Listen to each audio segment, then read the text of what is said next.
அக்கா சொல்லுங்கண்ணா. சாக்லேட் கொடுங்கக்கா. என்னங்கண்ணா? அக்கா டெய்ரி மில்க் மட்டும் கொடுங்கக்கா. ரெண்டும் ஒரே கம்பெனி தாங்கண்ணா. என்னக்கா கம்பெனிக்காரங்க ப்ரொமோஷன் பண்ண சொல்லி கொடுத்துருக்கானா? ப்ரமோஷன் இல்லைங்கண்ணா, இன்ஃபர்மேஷன். நான் சொல்ற இன்ஃபர்மேஷனை நீங்க கேட்டீங்கன்னா இந்த டெய்ரி மில்கோட இந்த போன்விலேவே நான் ஃப்ரீயா தரேன். ஃப்ரீயா தரீங்களா? அக்கா அப்ப சொல்லுங்க, நான் கேட்கறேன்க்கா. கேட்கறதுக்கு கால வலிக்குது, சொல்லுங்க.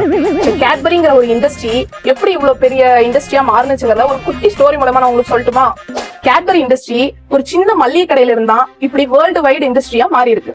1824ஆம் ஆண்டுல தான் இங்கிலாந்துல பர்மிங்ஹாம் நகரத்துல ஜான் கேட்பரி ஒரு ஃபர்ஸ்ட் ஷாப்பை ஓபன் பண்றாரு.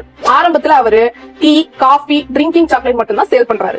1847ல தான் ஜான் கேட்பரி அவரோட பிரதரான பெஞ்சமினோட சேர்ந்து கேட்பரி பிரதர்ஸ் இண்டஸ்ட்ரியை தொடங்குறாங்க.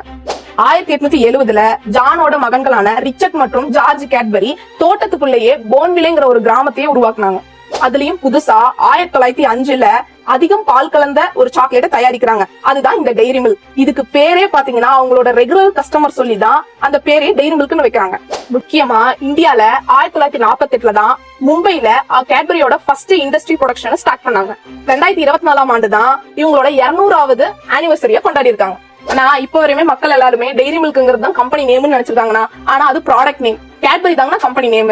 ஆனா சின்ன மல்லிகை கடையில ஆரம்பிச்ச இந்த கேட்பரி நிறுவனம் இப்போ வேர்ல்டு வைடா சாக்லேட்ஸ் சேல் பண்ணிட்டு வராங்க. அதுவும் முக்கியமா இந்தியாலே செகண்ட் பிளேஸ்ல இருக்காங்க சாக்லேட் விற்பனையில.